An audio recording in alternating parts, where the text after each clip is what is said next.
Assalamu alaikum. The most important thing in Islam is La ilaha illallah. And the scholars have mentioned that there are actually 7 conditions of La ilaha illallah, so in this video I'll briefly go over them. The first condition is knowledge.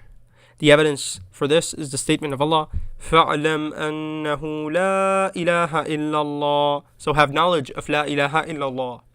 So what does La ilaha illallah mean then? The scholars have mentioned that it means La ma'buda bihaqqin illallah. There is nothing that has the right to be worshipped except Allah. Often you'll see it translated as there is no God but Allah, but actually the Arabic means, this is what the scholars have said is the proper meaning, La ma'buda bihaqqin illallah. There is nothing that has the right to be worshipped except Allah. The second condition is certainty. When you say La ilaha illallah, you should believe it with full conviction, having no doubt in it.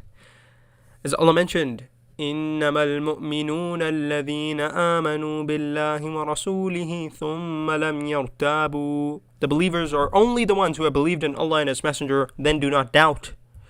Another evidence for this is the hadith. Rasulullah sallallahu alaihi wasallam says, I bear testimony to the fact that there is nothing worthy of worship except Allah. And I am His Messenger. The slave who would meet Allah without entertaining doubt about these would enter paradise.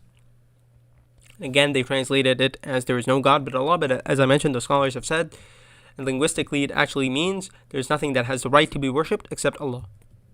The third condition is sincerity. Many people say La ilaha illallah, but they're saying it to show off. They're saying it for the people.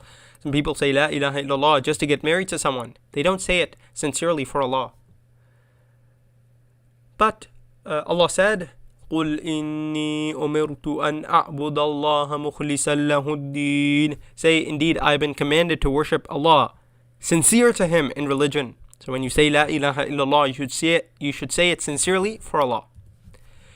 The fourth condition is truthfulness. That means when you say it with your tongue, you should also believe it in your heart.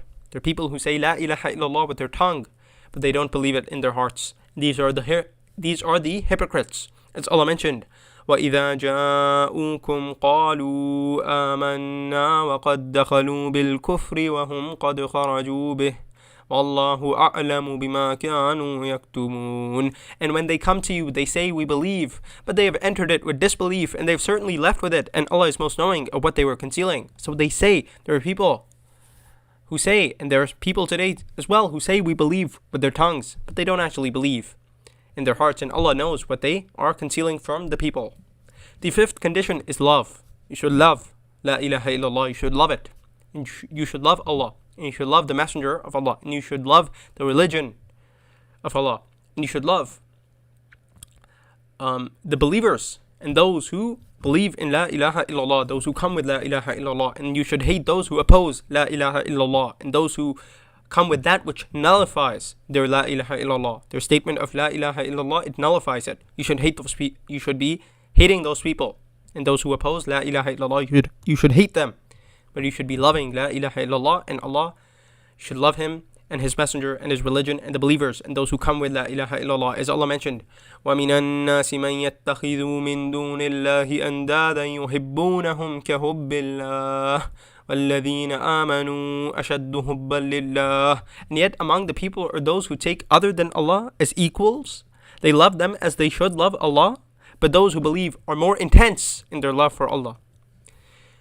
Number 6, submission. So you should be submitting to Allah and the laws that He sent down, and the laws that are prescribed in the religion that Allah has sent down.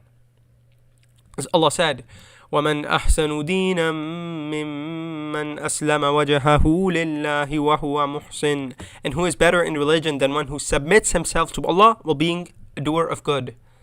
La ilaha illallah, it guides us. We should obey what it commands us and refrain from what it prohibits us from. Number 7, the seventh condition is acceptance. We should accept La ilaha illallah and we should not be rejecting it.